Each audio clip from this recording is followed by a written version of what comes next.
Mummy को लेके आओ। क्या दे दूं?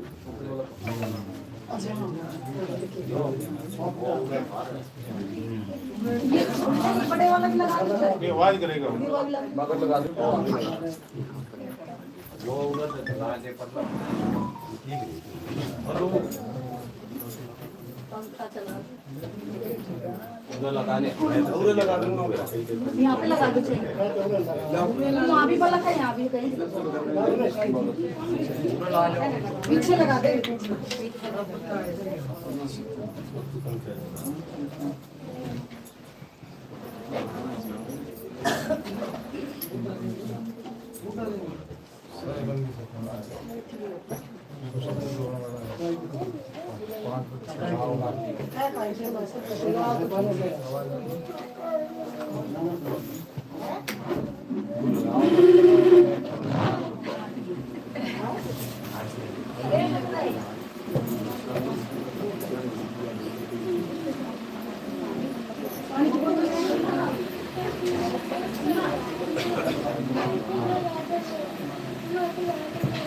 ग्लासेस पे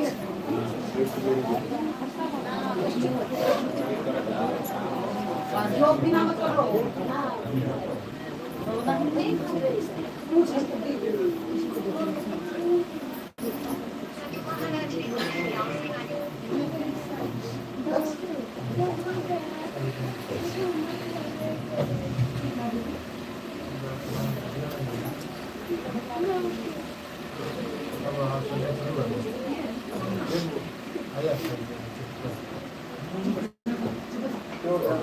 हेलो अनेक सेकंड पर हुए आजा आजा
सर्वभूमि सतनाम तो आज भिवानी में परम पिता परमात्मा के मूल ज्ञान का प्रचार होने जा रहा है। बहुत बड़े भाग हैं उन जीवों के जो अपने पूरे जीवन काल में एक बार भी इस मूल ज्ञान को सुन पाते हैं, और उससे भी बड़े भाग होते हैं उन जीवों के जो इस ज्ञान को थोड़ा सा भी समझ पाते हैं। क्योंकि सुनना आसान है, आए बैठे घंटा 2 घंटा सुन के चले गए, लेकिन इस ज्ञान को समझना बहुत मुश्किल है। जब तक परमपिता परमात्मा की अपार कृपा ना हो, बंदिशों की दया ना हो, तब तक ये ज्ञान किसी को समझ में नहीं आ सकता। तुम कितना ही जोर लगा लो, तुम समझने में कितना ही जोर लगा लो, लेकिन तुम इसको समझ ही नहीं सकते। अगर तुम्हें समझ में आ भी गया तो तुम किसी और को समझाने में कितना ही जोर लगा लो, उसको समझ में नहीं आ सकता। और तुम्हें लगेगा बताओ छोटी सी बात ही समझ में आ रही, इसकी नहीं आएगी, उसकी नहीं आएगी समझ में। क्यों? क्योंकि उस पर मुहर नहीं लगी है। जिस जीव पे मुहर लगी होगी वो एक एक बात समझता चला जाएगा, सुन के एक एक बात को विचार करता चला जाएगा, एक एक बात को ग्रहण करता चला जाएगा। लेकिन मुहर नहीं लगी है, मालिक की कृपा नहीं है, तो कितना ही जोर लगा लो, सुबह से शाम कर दो, शाम से रात कर दो, वो नहीं समझ सकता। तो आज अरदास करेंगे परमात्मा से कि हमारा एक एक कथन सबके समझ में आए, मालिक की दया हो, सबका जीव जागे और इस जन्म मरण का रोग इसे काट के सदा सदा के लिए मालिक के चरणों में लीन हो जाए, सदा सदा के लिए मुक्त हो जाए। तो आज यही अरदास करते हुए सत्संग शुरू करेंगे। पहले जयकारा लगाएंगे, फिर सत्संग शुरू करेंगे। बोलिए परमपिता परमात्मा की जय, सद्गुरु बंदी छोड़ कबीर साहिब की जय, सभी संतों की जय, सभी भक्तों की जय, सद्गुरु मदनपति साहिब की जय, भगवान द्वारपति साहिब की जय, सद्गुरु राम सेवक साहिब की जय, सद्गुरु वैरागपति साहिब की जय, जलीनापुर धाम की जय, सभी संतों की जय, सत्संग कराने वालों की जय, इनके माता पिता की, इनके बाल गोपाल की, इस गांव नगर बस्ती की, सकल हंस को बंदगी साहेब बंदगी सतनाम। तो कबीर साहब हम जीवों को जगाने के लिए बार बार इस मृत्यु लोक में आते हैं और हमें वो दिव्य ज्ञान देते हैं जिससे हम सबका कल्याण हो। लेकिन जैसे कि मैंने पहले बताया कि ये ज्ञान समझना सबके बस की बात नहीं है। कबीर साहब ने भी बहुत प्रचार किया, उस वक्त में 64 लाख चेले बनाए। बहुत मुश्किल है उस समय प्रचार करना। आज तो फिर भी बंदा बुद्धिमान है, समझदार है।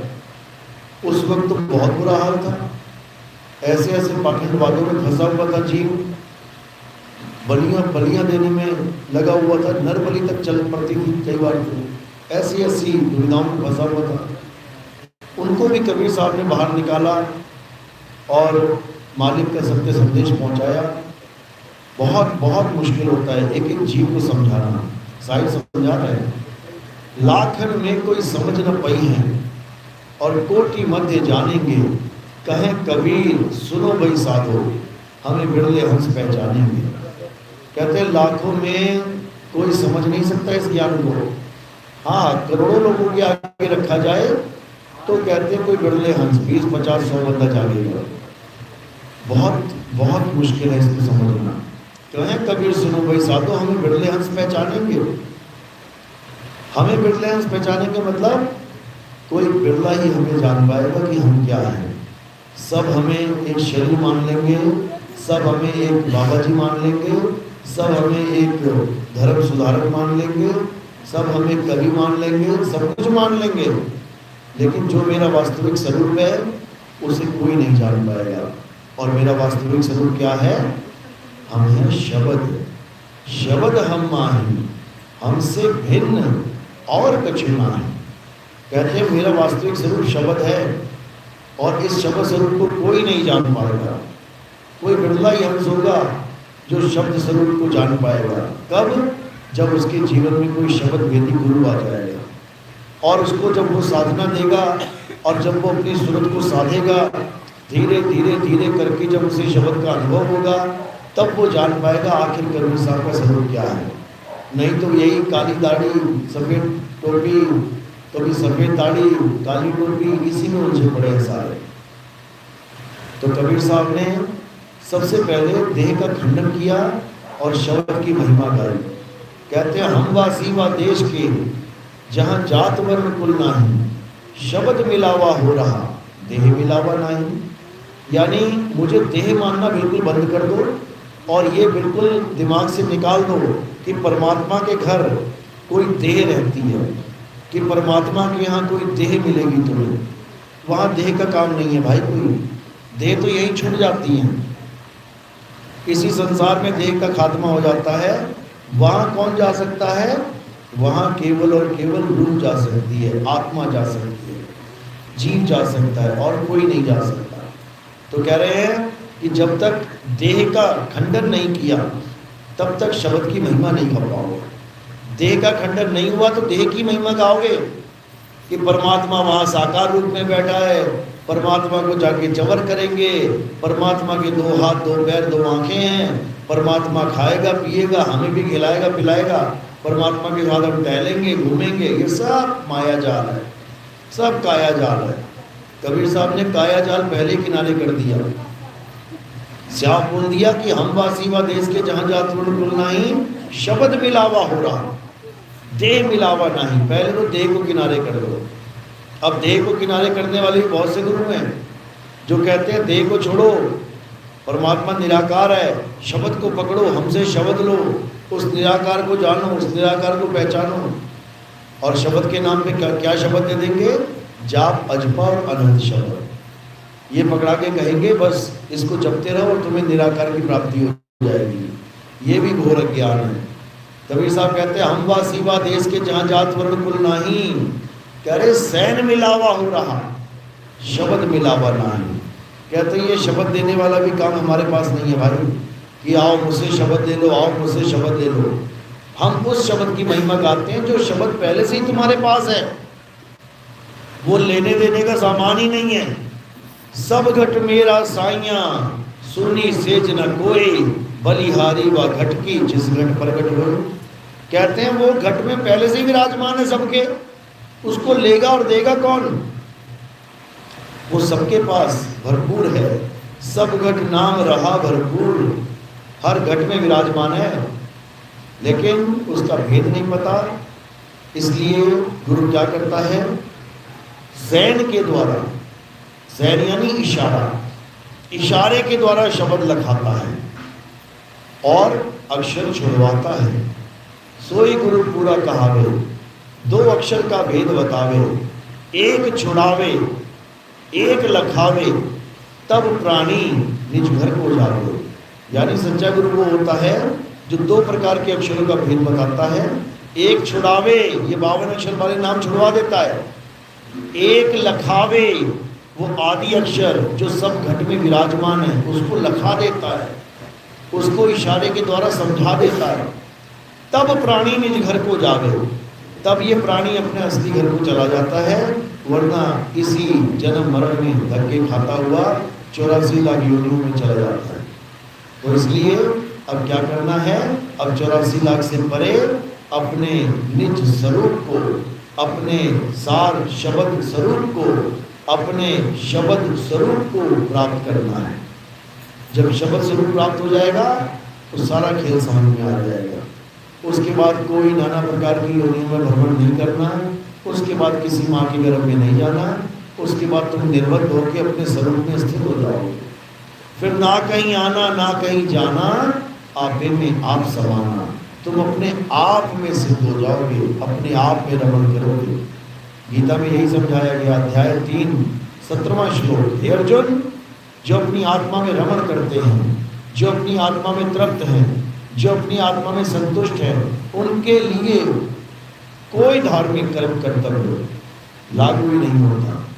ठीक है, बचपन में स्कूल जाते हैं सब, LKG UKG नर्सरी, लेकिन सारी उम्र वही थोड़ी रहते हैं, आगे बढ़ जाते हैं, PhD करते हैं, सारी उम्र PhD भी नहीं करते रहते, उसको भी छोड़ के आगे अपनी कमाई करते हैं, जॉब करते हैं। इसी प्रकार कोई मंदिर, मस्जिद, गुरुद्वारे, चर्च में जाता है बचपन में, अच्छी बात है, भगवान के लड़ लग रहा है, अल्लाह के लड़ लग रहा है, वाहेगुरु गॉड के लड़ लग रहा है, लेकिन सारी उम्र अगर वहीं जाता रहेगा तो वो प्राप्त नहीं कर पाएगा उसको जिसको वो प्राप्त करना चाहता है। क्योंकि ना तो भगवान मंदिर में रहता है, ना मस्जिद, ना गुरुद्वारे, ना चर्च में। हाँ, भगवान को याद करने का एक जरिया है, भगवान को, अल्लाह को, वाहेगुरु को याद करने का एक जरिया है कि मंदिर बनो, मस्जिद बनो, गुरुद्वारे बनो, चर्च बना दो, कभी ना कभी जाते जाते सिर झुका देगा, कभी ना कभी आ जाएगा प्रेयर करने, आ जाएगा नमाज पढ़ने, आ जाएगा आरती गाने, तो ठीक है, शुरुआत अच्छी है। लेकिन कोई कहे कि इसी में सारा जीवन बिता देना है तो ये गलत है। गीता में इसका घोर खंडन किया गया है। अध्याय 7 23वां श्लोक, हे अर्जुन, जो देवी देवताओं की शरण में जाते हैं, जो देवी देवता की पूजा करते हैं, वो अल्प बुद्धि जीव हैं। अल्प बुद्धि यानी उनकी बुद्धि कम है, निर्बुद्धि नहीं कहा, बुद्धि नहीं है ऐसा नहीं कहा, अल्प यानी छोटी बुद्धि है। क्यों? क्योंकि वो सत्य को ना जानने के कारण असत्य की पूजा करने में लगे हैं। असत्य क्या है? असत्य शरीर है। सत्य क्या है? सत्य आत्मा है।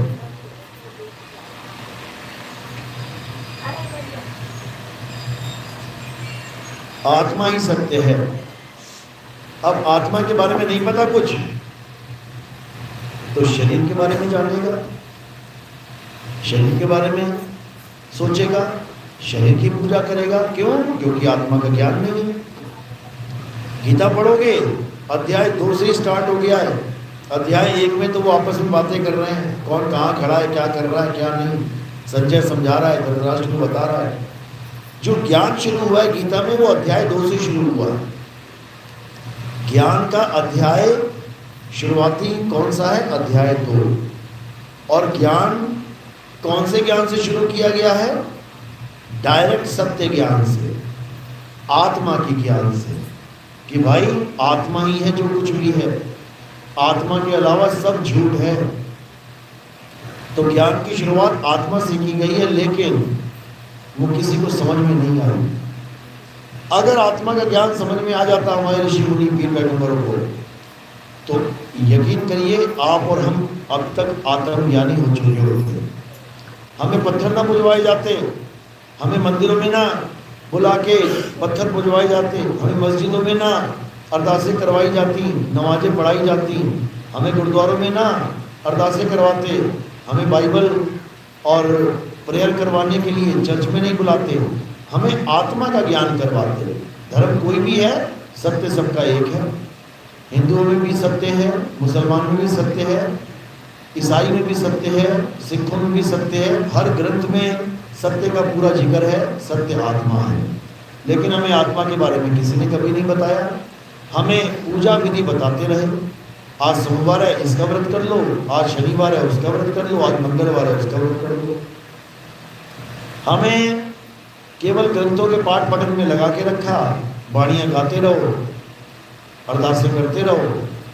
हमें ईसा मसीह की चर्च में मोमबत्तियाँ जलाना सिखा दिया, घंटे बजाना सिखा दिया, प्रेयर करना सिखा दिया, लेकिन आत्मा के बारे में कोई बताता ही नहीं है। जबकि पूरा दिन होली स्पिरिट करते रहते हैं, लेकिन होली स्पिरिट का स्वरूप क्या है, होली स्पिरिट कैसे प्राप्त होगी, वो समझ में नहीं आ रहा। तो इसीलिए ये सारा जंजाल क्यों बना है? क्योंकि आत्मा का ज्ञान नहीं है। आत्मा का ज्ञान हो जाएगा तो क्या होगा? ये सब छूट जाएगा, हर चीज़ से निवृत्त हो जाओगे। हर चीज़ से जो भी तुम भक्ति के नाम पे कर रहे हो सब छूट जाएगा। क्यों? क्योंकि सत्य केवल एक है। फिर एक सत्य ही आएगा आपके जीवन में, और वो क्या है? हे अर्जुन, आत्मा ही सत्य है। आत्मा का ना तो कभी जन्म होता है, ना ही आत्मा की कभी मृत्यु होती है। यानी सत्य वो है जिसका कभी जन्म और मृत्यु ना हो। लेकिन हम किसकी पूजा कर रहे हैं? जिसका जन्म भी होता है, मृत्यु भी होती है। लगा लो तुम किसी भी अवतार की फोटो देख लो, किसी भी भगवान की फोटो देख लो, क्या वो जन्मे नहीं है क्या? जन्म लेने के बाद शरीर भी छोड़ के गए हैं, शरीर त्याग के गए हैं, शरीर का अंत हुआ है। तो जो जन्मता और मर जाता है वो कभी सत्य नहीं हो सकता। इसलिए शरीर कभी सत्य नहीं हो सकता, चाहे वो हमारा है, चाहे वो तुम्हारा है, चाहे भगवान राम का है, चाहे भगवान कृष्ण का है। सत्य कभी तीर लग के नहीं मरता, लेकिन भगवान कृष्ण जी का शरीर पैर में तीर लग के मर गया। राम जी का शरीर सही नदी में गोता लगा के जल समाधि लेके मर गया। ये सब शरीर जितने भी हैं ये सब असत्य हैं। और सत्य क्या है? सत्य केवल आत्मा है। राम भगवान एक आत्मा है, कबीर साहब एक आत्मा है, नानक साहब एक आत्मा है, मीराबाई एक आत्मा है, जितने भी आप सब बैठे हो सब आत्मा है, सबका स्वरूप आत्मा है।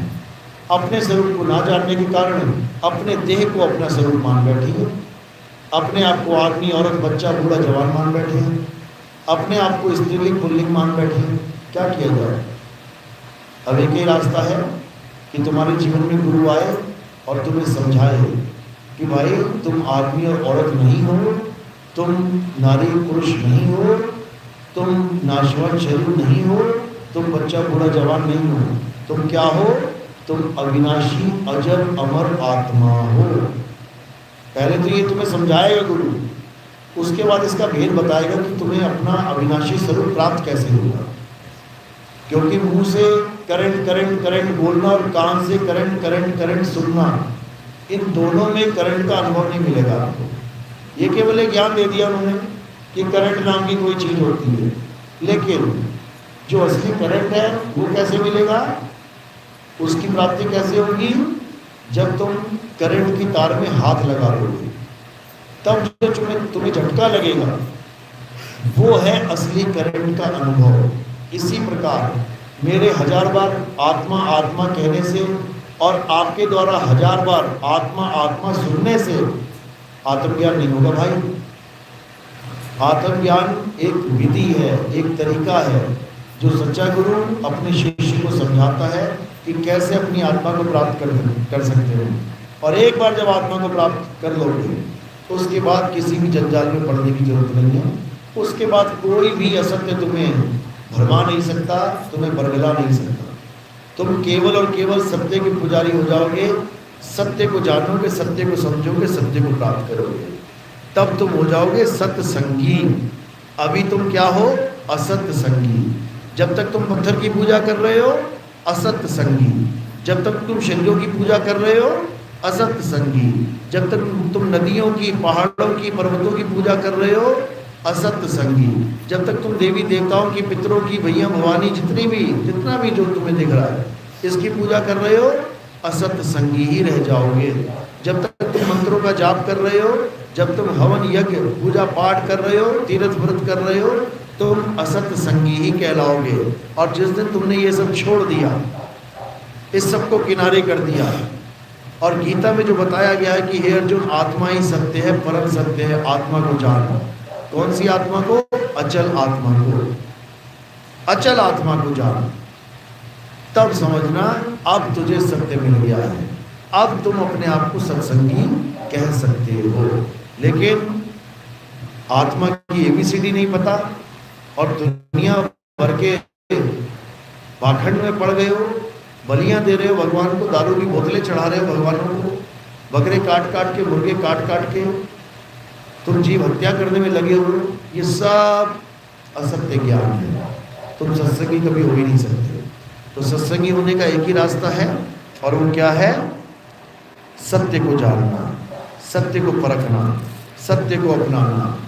और एक बार सत्य को अपना लिया तो फिर असत्य बाल बांका नहीं कर सकता। तो इसीलिए सबसे बड़ी महिमा किसकी बताई है? गुरु की।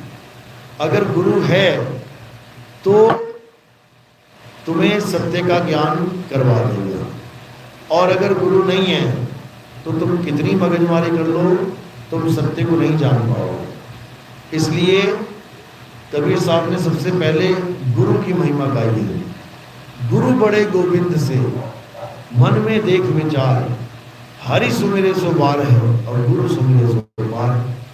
गोविंद की पूजा तो सब करते हैं, सब लगे पड़े हैं, भजो गोविंद हरे गोविंद, भजो गोविंद हरे गोविंद, लेकिन बिना गुरु के गोविंद नहीं मिलने वाला। गोविंद को पाना चाहते हैं, लेकिन बिना गुरु के गोविंद को पाने का भेद नहीं है। इसलिए किसको बड़ा बना दिया? गुरु को बड़ा बना दिया। गुरु बड़े गोविंद से। गोविंद तुम्हारे बिल्कुल पास है, लेकिन वो गोविंद तुम्हें मुक्त नहीं कर पा रहा है। जन्मों जन्मों से तुम्हारे पास है, फिर भी तुम 84 में जा रहे हो, फिर भी तुम भटक रहे हो। वो गुरु गोविंद क्यों नहीं मदद कर रहा है? क्योंकि तुम्हारे जीवन में वेदी गुरु नहीं आया है। जब वेदी गुरु आ जाएगा और गोविंद की असली पूजा बता देगा तो गोविंद पूरी मदद करेगा। कारण क्या है? क्योंकि गोविंद तक हम पहुंच ही नहीं पा रहे हैं। गोविंद तक हमारी अरदास जा ही नहीं रही है, गोविंद तक हमारी पहुंच बन ही नहीं पा रही है। हम संसार में भटक रहे हैं, हमारी सुरता संसार में अटकी पड़ी है और चाहती गोविंद को है। कैसे मिलेगा? नहीं मिलेगा। तो कहते हैं सुरत फंसी संसार में, तासे पड़ गई दूर, और सुरत बांधे स्थिर करो, आठों पैरों जोड़। यानी हम मालिक से दूर हैं तो क्यों हैं? पहले इस भेद को समझ लो। परमात्मा से हम दूर हैं तो क्यों हैं? क्योंकि हमारा ध्यान संसार में फंसा पड़ा है। मेरी बीवी, मेरा बच्चा, मेरा पति, मेरे माँ, मेरे बाप, मेरे पोते पोती, मेरा मकान दुकान, मेरी जायदाद, मेरा पैसा, सब इसी में उलझे पड़े हैं। ठीक है, ये भी जरूरी है जीवन जीने के लिए, लेकिन इसको ऐसे ही रखो जो जीवन जीने के लिए जरूरी है। ये जीवन नहीं है तुम्हारा, ये जीवन नहीं है तुम्हारा कि तुम सारा ध्यान इसी में लगा दो। तुम्हारे पास किराए का कमरा है, ठीक है, रहना हमने उसी में है, हाँ, लेकिन वो हमारा नहीं है। हमें ज़्यादा चिंता नहीं करनी चाहिए किराए के कमरे की। बस रहो, साफ सफाई करो, किराया भाड़ा दो, इससे ज़्यादा टेंशन नहीं लेनी है, क्योंकि वो तुम्हारा नहीं है। तुम्हें टेंशन लेने की जरूरत नहीं है। साफ सफाई करो, किराया भाड़ा दो और अपना एक एक दिन काटो, बस। इसी प्रकार ये संसार है, ये परिवार है। आ गए हो बाप बेटा भाई बहन बन के, तो अपनी जिम्मेदारी निभाओ, एक एक दिन काटो और निकलने की तैयारी करो। बसने की नहीं, बस तो युगों युगों से चुके ही हो, अब निकलने की तैयारी करो। जो निकलेगा वो निकल जाएगा, जो नहीं निकलेगा वो यही धक्के खाएगा। अभी तो फिर भी इंसान जन्म मिला है, मजे लगे हुए हैं, उसके बाद ऐसे ऐसे जन्म मिल जाएंगे कि तुम्हारी हालत खराब हो जाएगी। कुत्ता बिल्ली हाथी घोड़ा बकरा शेर चींटी सांप बिच्छू छुपते फिरोगे लोगों से, लेकिन लोग बहुत निर्दयी हैं। कहीं भी छुप जाओगे, निकाल के मार के दम लेंगे। सांप देख लो, बिच्छू देख लो, एक बार घर में घुस जाए तो जब तक बाहर निकाल के लटों लटों नहीं कर देते तब तक चैन नहीं लेते। तो क्या फायदा, सिर बुड़वाओगे, कमर तोड़वाओगे। इससे अच्छा है ये जन्म जो मिला है इसी में लेके लगा लो, इसी जन्म को सफल कर लो कि आखिर ये जन्म क्यों मिला है, इसको समझ लो। जन्म केवल एक कारण के लिए मिला है, दूसरा कोई कारण है ही नहीं।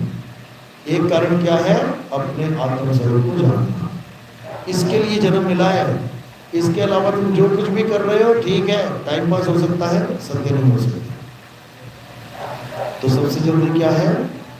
हमें अपने आत्म स्वरूप को जानना है, बस ये हमारा लक्ष्य होना चाहिए। क्यों? क्योंकि आत्मा के अलावा और कुछ नहीं है जो तुम्हारा पल पल साथ देता है। भगवान का नाम, अल्लाह का नाम, वाहिगुरु का नाम ठीक है, लोग लेते हैं, अच्छी बात है, लेकिन कहो ये तुम्हारा साथ दे दे, ये साथ नहीं दे सकते। कैसे? कोई तुम्हें लाठी मार रहा है और तुम राम राम करने लग जाओ, राम राम राम राम, भगवान का नाम तुम्हारी रक्षा नहीं कर पाएगा। लाठी सिर पे लगेगी, दो टुकड़े हो जाए सिर के। तुम अल्लाह अल्लाह करने लग जाओ, कोई लाठी मारे तो अल्लाह अल्लाह का नाम भी तुम्हारी रक्षा नहीं कर पाएगा, तुम्हारे सिर पे लाठी लगेगी, दो टुकड़े हो जाएंगे। इसी प्रकार वाहिगुरु वाहिगुरु हालेलुया भी करते रहोगे, तब भी वो लाठी रोक नहीं पाएंगे, वो लाठी सिर पे लगेगी, टुकड़े हो जाएंगे। कौन है जो लाठी रोक सकता है? कौन है जो तुम्हारी मदद कर सकता है? वो ये हाथ है। जैसी कोई लाठी मारे, बीच में अपने आप ये हाथ आ जाएगा। देख लेना, कभी भी कोई तुम्हें झापड़ मारे, एकदम हाथ बीच में आ जाएगा, बचने के लिए हाथ आ जाएगा बीच में। या गर्दन घुमा लोगे अपनी बचने के लिए, किसकी वजह से घुमा पाए? किसकी वजह से हाथ आया बीच में? आत्मा की वजह से। आत्मा की वजह से हाथ आ गया बीच में और लाठी को रोक लिया इस हाथ ने। आत्मा की वजह से सिर तुम घुमा लिया सिर, और उस झापड़ से तुम बच गए। भगवानों का नाम तुम्हें नहीं बचा सकता, लेकिन आत्मा तुम्हें बचा सकती है। आत्मा हर जगह तुम्हारा साथ दे रही है। तुम्हारे पीछे 4 कुत्ते पड़ गए, आत्मा ही है जिसकी वजह से तुम भाग रहे हो बचने के लिए।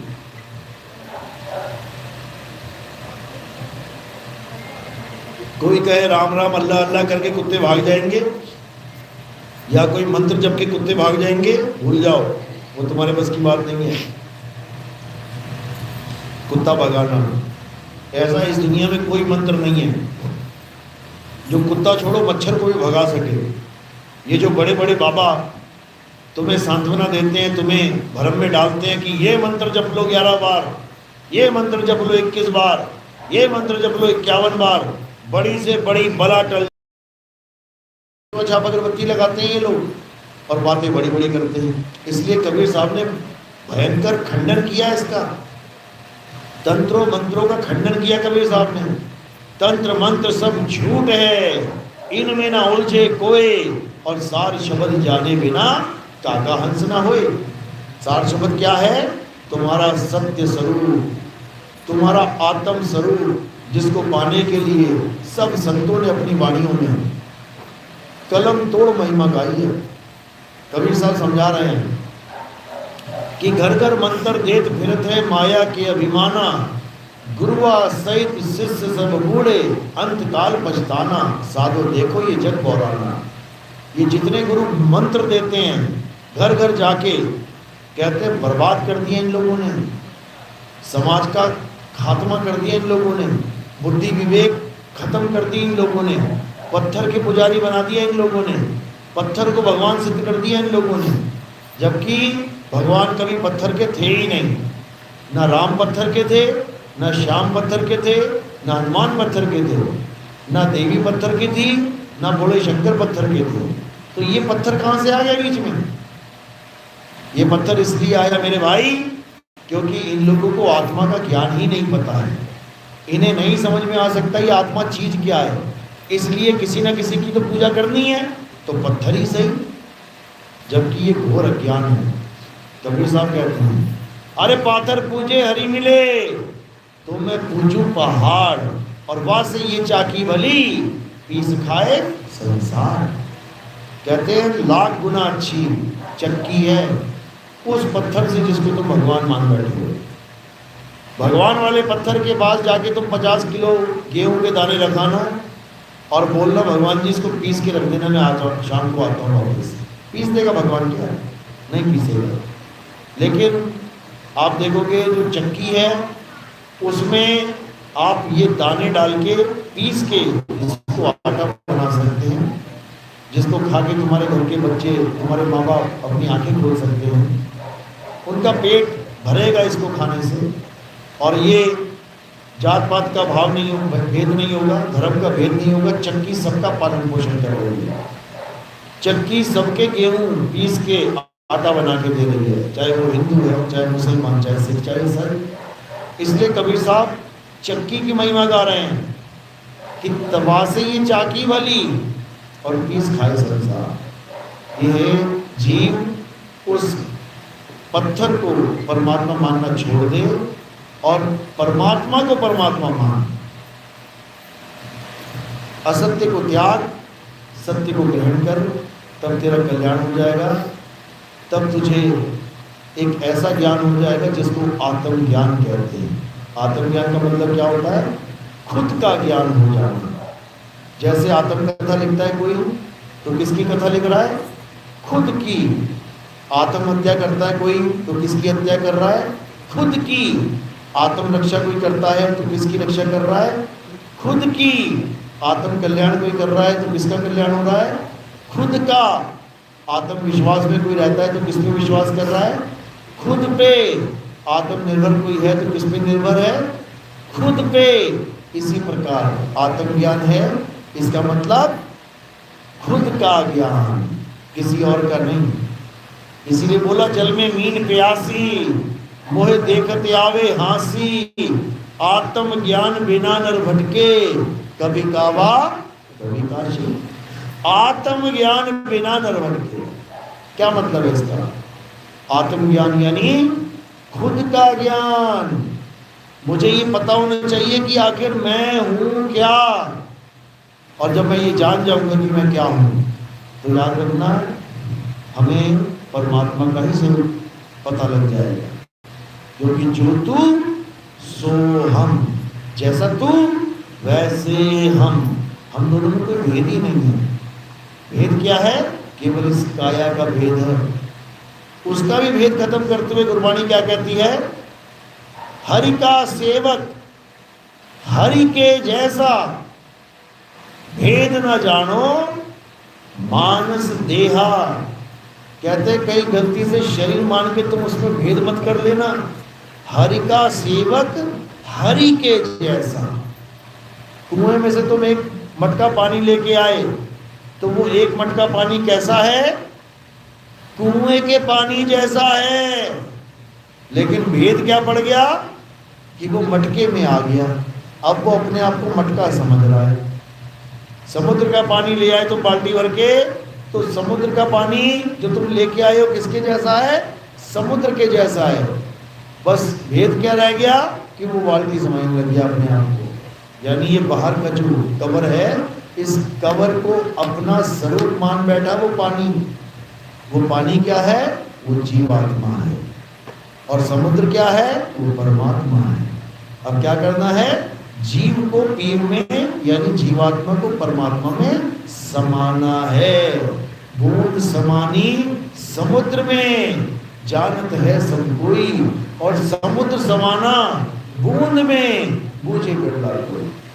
समुद्र समाना बूंद में का मतलब क्या होता है कि पूरे समुद्र को जानना है तो केवल एक बूंद को जान लो। बूंद को जान लिया तो सारे समुद्र को जान लिया। इसीलिए परमात्मा को जानने से पहले किसको जानना है? खुद को जान ले।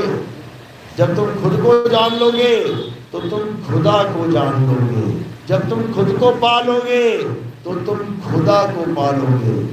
मेरी बात सच कर, इसके अलावा और कोई रास्ता नहीं है मालिक को याद करने का, मालिक को पाने का। परमात्मा को पाना है तो पहले तुम्हें आत्मा होना पड़ेगा, तभी परमात्मा को जान पाओगे। और तुम अपने आप को आदमी और बना के बैठे हो तब न मिलता परमात्मा। कहते तुमसे कहूं मैं नाम विचारी, ना वो ज्योत ना पुरुष ना नारी। सबसे पहले तो परमात्मा को ज्योति या पुरुष नारी मानना बंद कर दो, बिल्कुल खत्म। आज भगवानों के नाम पे, देवताओं के नाम पे क्या पुजवाया जा रहा है? पुरुष और नारी। जितने मंदिर बने हुए देख लो, क्या है अंदर किसकी फोटो लगी है? या पुरुष की या नारी की, या शंकर जी की लगेगी या पार्वती जी की, या राम जी की लगेगी या सीता माता की लगेगी, या कृष्ण जी की लगेगी या राधा की लगेगी। सब पुरुष नारी पुरुष नारी पुरुष नारी बने बैठे हैं। लेकिन साहिब कहते हैं तुमसे कहूं मैं नाम विचारी, ना वो ज्योत ना पुरुष ना नारी। यानी नाम कोई मंत्र नहीं है, नाम किसी का नाम नहीं है। नाम क्या है? नाम एक तत्व है। वो तत्व न पुरुष है न नारी है न नपुंसक है। उसी तत्व को प्राप्त करने के लिए गीता अध्याय 4 34वां श्लोक क्या कहता है? अर्जुन, अगर तुम सत्य को प्राप्त करना चाहते हो, अगर तुम उस परम तत्व को प्राप्त करना चाहते हो तो क्या करना है? ऐसे तत्वदर्शी संत की शरण में जाओ जो तुम्हें सत्य का ज्ञान समझा दे, तत्व का ज्ञान समझा दे, जो तुम्हें परम तत्व का ज्ञान समझा दे। ऐसे गुरु की शरण में जाओ, तब कल्याण होगा, अन्यथा नहीं होगा।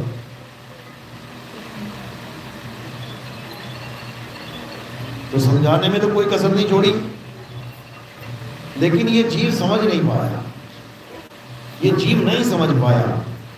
कबीर साहब ने आदि नाम, अमर नाम, अजर नाम, अकह नाम, अडोल नाम, अबोल नाम, नियक्षर नाम, निज नाम, नी शब्द, नी तत्व, कितने नाम दे डाले उस परमात्मा को। ये सारे उसके नाम हैं परमात्मा के। कितनी तरीके से समझाने की कोशिश करूं उस आदि नाम को, लेकिन ये जीव समझ ही नहीं पाया। कहते आदि नाम हम भाग सुनाया, ये मूर्ख जीव समझ नहीं पाया। करे तो करे क्या? कितना समझा लिया, वो अबोल है, अबोल, बोलने में नहीं आता। वो अडोल है, अडोल, वो डोलने में नहीं आता। वो अकह है, अकह, कहने में नहीं आता। वो नी अक्षर है, अक्षर में नहीं आता। वो नी शब्द है, शब्दों में नहीं आता। वो नी तत्व है, इन नाशवान तत्वों में नहीं आता। कौन समझ रहा है? कोई नहीं समझ रहा। कह कह के चले गए, लेकिन कोई बिरला ही है जो समझ पाया, नहीं तो सबके ऊपर से जाती रही ये बात। लेकिन आज ऐसा नहीं है। आज अगर विवेक के द्वारा एक ही सत्संग बंदा 3, 4, 5 बार सुनना शुरू कर दे तो उसकी बुद्धि ऑटोमेटिकली चलने लग जाएगी। ये गारंटी है। अगर वो सत्संग में घुस गया, सत्संग में अगर वो रम गया, YouTube चैनल पे लगातार अगर उसने 5, 7, 10 वीडियो देख ली, तो उसके अंदर ऐसी चिंगारी लग जाएगी कि तुम सोच भी नहीं सकते। ऐसी लगन लग जाएगी कि सब कुछ भूल जाएगा। हर ज्ञान दिमाग से निकल जाएगा, हर बाबा दिमाग से निकल जाएगा, हर चीज दिमाग से निकल जाएगी। बस इसी ज्ञान को इकट्ठा करने में दिन रात एक कर देगा वो। क्यों? क्योंकि इसी ज्ञान को इकट्ठा करने के लिए दुनिया में आए थे। यही वो अनमोल ज्ञान है जिसको प्राप्त करने के लिए हम दुनिया में आए हैं, ताकि इस दुनिया से निकल सकें। तो ये ज्ञान वो ज्ञान नहीं है कि किसी की कथाएं सुना दी, किसी ने माखन चुरा लिया, या किसी ने पूतना को मार दिया, किसी ने राम रावण को युद्ध करवा दिया। ये वाली कहानियां नहीं है। ये सत्य ज्ञान है, ये शब्द का ज्ञान है, ये तत्व का ज्ञान है, ये परम तत्व का ज्ञान है। ये तब समझ में आएगा। तो अब क्या करना है? गुरु मेरे सभी बड़े अपनी अपनी ठौर। जिसने जो गुरु बनाया अच्छी बात है, बनाओ, बहुत बढ़िया। लेकिन बिना परख किए किसी भी गुरु के पीछे ऐसे ही नहीं लग जाना है। ठीक है, लग गए, अच्छी बात है, लेकिन दोबारा फिर कभी जीवन में परखने का मौका मिले तो जरूर परखना है। और परखना क्या है? शब्द को परखना है। आखिर गुरु जी ने ज्ञान दिया तो दिया क्या? इसमें कोई भी पक्षपात नहीं चाहिए।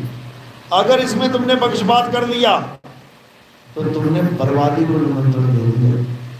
इसलिए कबीर साहब कह रहे हैं, सबका हुका लीजिए, साचा शब्द निहार, और पक्षपात मत कीजिए। कहें कबीर विचार कि पक्षपात बिल्कुल नहीं करना है, और हमने उस सत्य को, परम तत्व को जानना है, जिसको जानने मात्र से हम स्वयं परम तत्व हो जाएंगे, हम ही हो जाएंगे। कहते श्वासा की कर सिमरनी और कर अजपा का जाप, परम तत्व का ध्यान धर, सोहम आपे आप। यानी तुम ही सोहम हो जाओगे। अभी तुम परम तत्व को जान नहीं पा रहे थे, इसलिए अलग हुए बैठे थे। जिस दिन जान गए, उस दिन अलग नहीं हो सकता, वो एक हो जाएगा। तुम और परमात्मा एक हो जाएंगे। इसी को कबीर साहब ने समझाया, गरीबदास जी ने भी समझाया। अरे कोटि तो ब्रह्मा भय और कोटि भय ईश, साहिब तेरी बंदगी से ये जीव हुए जगदीश। तो क्या करना है? अब परमात्मा को नहीं ढूंढना है, अब जीव से जगदीश हो जाना है, यानी खुद ही परमात्मा हो जाना है। उस परम पद को प्राप्त करना है जहां पर जाके ये आवाज खत्म हो जाता है कि तुम कोई शरीर हो। जहां पहुंच के तुम्हें ये पता लग जाता है कि मैं एक आत्मा हूं, और आत्मा का स्वरूप क्या है? शब्द स्वरूप। तुम शब्द भेदी हो जाते हो, तुम शब्द के पारखी हो जाते हो, तुम शब्द के ज्ञानी हो जाते हो।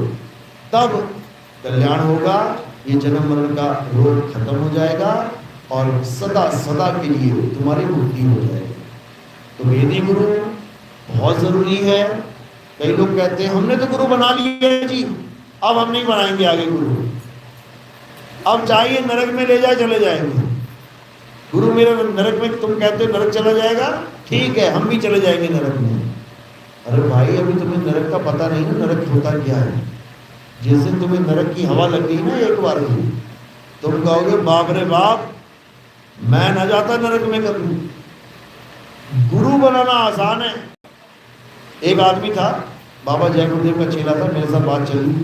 कहता गुरुजी आप बात तो बिल्कुल सही कर रहे हैं कि बाबा जय गुरुदेव ने 1980 में बोल दिया था कि अभी जो 5 नाम से तुम पार हो रहे हो ये बाद में नहीं होगे, और जो भविष्य में आने वाला महात्मा होगा जिसे ऊपर से एक आवाज़ आएगी, फिर वो उसी आवाज़ का दान देगा, दीक्षा देगा, तब सबकी मुक्ति हो जाएगी और कोई भी इन बाबा जय गुरुदेव के 5 नामों से पार नहीं होगा।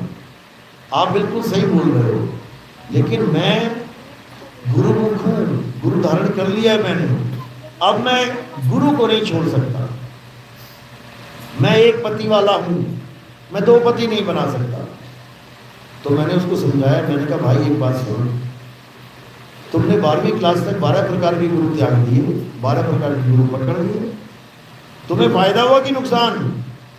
LKG का गुरु छोड़ के तुमने UKG वाला पकड़ा, UKG का छोड़ के पहली वाला पकड़ा, पहली वाला छोड़ के दूसरी वाला पकड़ा, 5वीं वाला छोड़ के छठी वाला पकड़ा, 10वीं वाला छोड़ के 12वीं वाला पकड़ा, 12वीं वाला छोड़ के कॉलेज वाला पकड़ा, तुम्हें नुकसान हुआ कि फायदा हुआ ये बता दो। कहता फायदा हुआ, नुकसान तो नहीं हुआ। चलो ठीक है, तुम्हें कोई ऐसा गुरु मिल गया अभी जिसके पास कुछ ज्ञान है, माना सांप काट ले तो कौन सी जड़ी बूटी लगानी है, उसको ज्ञान है। अगर उसका ज्ञान तुमने ले लिया, तुमने उसके ज्ञान को धारण कर लिया, तो तुम्हें नुकसान होगा कि फायदा होगा? कहता फायदा होगा। मैंने कहा बस इसी प्रकार जितने भी गुरु इस संसार में हैं, अगर तुमने सबसे ज्ञान ले लिया तो तुम्हें नुकसान नहीं होगा, फायदा ही होगा। इसीलिए कबीर साहब ने कहा सब काहू का लीजिए सांचा शब्द निहार, पक्षपात मत कीजिए कहे कबीर विचार। कबीर साहब कहते हैं अगर तुम्हारे गांव में 20 गुरु आ रहे हैं ना, 20 से नाम ले ले यार, तू 20 से ले ले, क्या नुकसान होगा तुम्हारा? नुकसान बताओ क्या होगा? फायदा मैं बता देता हूं, तुम नुकसान बताओ। इतना सा भी नुकसान नहीं होगा, इतना सा भी। गुरबाणी कहती है कोई आण मिलावे मेरा प्रीतम प्यारा, कोई आण, कह रहे कोई, अरे कोई भी आ जाए यार, कोई भी आ जाए, परमात्मा से मिला तो दे। तो अगर 100 गुरु आ रहे हैं गांव में, तो तुम 100 से नामदान ले लो, कोई इसमें बुराई नहीं है। दत्तात्रेय के कितने गुरु थे? 24। बताओ, तुमसे एक पति ना छोड़ा जा रहा, वो 24 पति करके बैठा हुआ है। तुम कहते हो मैं एक गुरु नहीं छोड़ूंगा, दूसरा नहीं करूंगा। अरे गुरु कोई शरीर नहीं है, गुरु काया नहीं है, गुरु क्या है?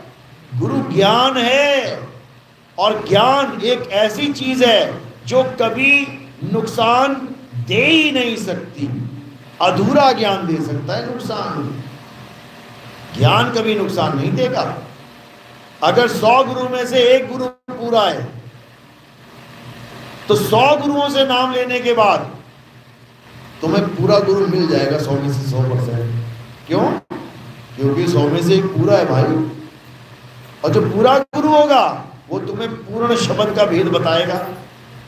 जब पूर्ण शब्द का भेद मिल जाएगा तो तुम्हारी बुद्धि विवेक जागृत होगी, तुम खुद समझ जाओगे 99 ऐसे ही थे, और ये जो है ये है पूरा गुरु। तो 100 गुरु बनाने का फायदा हुआ कि नुकसान हुआ? कबीर साहब कह रहे हैं जब लग मिले नहीं शब्द वो साचा, तब लग गुरु करो 10 पांचा। 10 पांचा छोड़ो, 1000 2000 5000 बना लो, नुकसान तब भी नहीं होगा। क्यों? क्योंकि हमारा जीवन इसलिए मिला है हमें, ताकि हम उस सच्चे शब्द को, सार शब्द को, सत्य शब्द को जान सकें। और हम केवल एक ही गुरु के चक्कर में पड़ गए कि जी इसने जो दिया है वही सत्य है, अब हम इसको नहीं छोड़ेंगे, पाप लग जाएगा। पाप नहीं लग जाएगा, अगले जन्म में कोई और तेरा बाप बन जाएगा, किसी और का बेटा बन के आ जाएगा तू। तो इसलिए गुरु कोई भी आ रहा है, सत्संग सुनो। अगर लगता है कि हाँ इसके पास शायद कोई चीज हो सकती है, भाई साहब नाम ले लो, तुम्हारा कल्याण हो जाएगा। कोई भी गुरु है, अपनी बात नहीं कर रहा मैं, नामदान लेने में कोई नुकसान है ही नहीं। सत्संग सुनते जाओ सबके। कबीर साहब कह रहे सब काहू का लीजिए, सबका ले लो। साचा शब्द निहार, जो शब्द गुरु लेके बैठा है ले ले। तू क्या देता है? मैं तो ओम कलियम हरियम देता हूं, ले लो कोई बात नहीं, परख करो। यार ये ओम कलियम हरियम जच नहीं रहा भाई, ये तो काम खराब है, छोड़ दो। कोई नुकसान हुआ क्या? कोई नुकसान नहीं हुआ। दूसरे ने दे दिया हरे कृष्णा हरे राम, ले लिया हरे कृष्णा हरे राम। अब समझ में आ रहा नहीं यार बात नहीं बन रही, ये तो 52 अक्षर ही है यार। वाणी तो कुछ और कह रही है, वाणी कह रही है 52 अक्षर जीव आधारा, आदि अक्षर जीव व्यास है न्यारा। इसका मतलब ये तो जीव आधारा वाले नाम है, छोड़ दो। कोई नुकसान हुआ क्या? कोई नुकसान नहीं हुआ। उसके बाद किसी और ने दे दिया राधे राधे राधे राधे, फिर समझ में आ गया अच्छा ये भी 52 अक्षर का खेल है, छोड़ दो, क्या नुकसान हुआ। उसके बाद किसी ने श्वासों का अजपा जाप दे दिया, किसी ने अनंतनाथ दे दिया। परख करो वाणी के द्वारा, जाप मरे अजपा मरे अनंत भी मर जाए, सूरत समाये शब्द में वाको काल ना खाए। ये श्वासों का अजपा जाप तो खत्म हो जाएगा, छोड़ दो, क्या नुकसान हुआ? कोई नुकसान नहीं हुआ। लेकिन 100 गुरुओं में से 100 का नाम लेके अगर एक गुरु पूरा है तो भाई साहब आपका काम बन जाएगा। क्यों? हमें तो सच्चे शब्द से मतलब है, हमें तो सच्चे नाम से मतलब है। कबीर साहब कह रहे सतगुरु सोई सतनाम बतावे, बाकी गुरु कोई काम ना आवे। तो 100 नाम लेके जो काम नहीं आने वाले उनको छोड़ दे, और जो काम आने वाला उसको पकड़ ले, तो तेरा काम बन जाएगा। इसलिए इस चीज को दिमाग से निकाल दो। ये उन लोगों ने भरमाया है कि दूसरा गुरु धारण नहीं करना चाहिए, दूसरा गुरु जो चाहते हैं कि मेरा चेला टूट के कहीं जाए ना। जो चेला सेवा बंदगी दे रहा है, 500 दे रहा है, 1000 दे रहा है, 2000 दे रहा है, ये हमारी दुकान में ही आए। अगर ये लोग इतना तकलीफ में आ जाते हैं कि दूसरा गुरु धारण नहीं करना चाहिए, तो बेटा किसी और का चेला भी तेरे पास नहीं आना चाहिए, वो भी तो दूसरा गुरु धारण करने जा रहा है। तेरा चेला गया तुझे दुखेगा, और दूसरे का चेला आया तो तुझे आनंद आ रहा है। इसका मतलब दोगली सरकार है ये। इसको छोड़ देना चाहिए, ऐसे गुरुओं को त्याग देना चाहिए। हम डंके की चोट पे कहते हैं भाई साहब नाम लो, यहाँ पे परख के लो, सबसे आखिर में ले लेना। 100 गुरु पहले बना ही लो तुम, सबसे आखिर में यहाँ आ जाना। और अगर इसके बाद भी तुम्हें लगता है कि कोई और ज्ञान इससे श्रेष्ठ है, तो मुझे मत छोड़ के जाना, मुझे भी साथ में ले चलना, क्योंकि मेरा भी तो कल्याण होना चाहिए ना। फिर जब हम तुम्हारा कल्याण करने के लिए बैठे हैं तो भैया तुम क्या हमें ऐसे छोड़ के चले जाओगे? ऐसे नहीं जाने देंगे, साथ चलेंगे तुम्हारे। लेकिन दुविधा ये हो जाती है कि लोग गुरु से बात ही नहीं करते हैं, और क्या करते हैं, फिर कच्चा नाम पकड़ लेते हैं जाके, पक्के को छोड़ के कच्चा पकड़ लेते हैं। क्यों? क्योंकि इतनी विवेक बुद्धि नहीं होती है उनकी। काल के दूध भरमा देते हैं, भरम जाते हैं। लेकिन गुरु पूरा और चेला शूरा हो तो इसको कोई नहीं भरमा सकता, फिर उसका खेल पूरा होना ही होना। चलो तो आज का सत्संग यही समाप्त करते हैं। अब आरती का समय है। आरती कैसे करते हैं समझ लो। हमारे यहाँ आरती किसकी होती है? हमारे यहाँ आरती आत्मा की होती है, आत्मा शरीर की आरती नहीं होती। आत्मदेव की आरती के लिए क्या किया जाता है? थोड़े से फूल उठाने हैं, मेरे सिर के ऊपर रख देने हैं। सिर के ऊपर क्यों रखते हैं? क्योंकि पैर के अंगूठे से लेके सिर की चोटी तक ये क्या दिख रहा है? नाशवान शरीर। क्या है ये? हड्डी, मांस, खाल, बाल। और हमने किसकी आरती करनी है? आत्मदेव की, आत्मा की आरती। जो आत्मा सत्संग कर रही है वो गुरु है। शरीर एक माध्यम है, जैसे ये माइक एक माध्यम है, सत्संग कोई और कर रहा है लेकिन आवाज इसमें से निकल रही है। इसका मतलब ये नहीं कि ये सत्संग कर रहा है माइक और स्पीकर, सत्संग कोई और कर रहा है जो माइक से परे बोल रहा है। इसी प्रकार इस शरीर से परे जो बैठा है वो सत्संग कर रहा है, उसको आत्मा कहते हैं। चाम के महल में बोलता राम है, तू राम और चाम को चीन भाई। चाम नहीं बोल रहा है, राम बोल रहा है। चलो तो आज का सत्संग यही समाप्त करते हैं।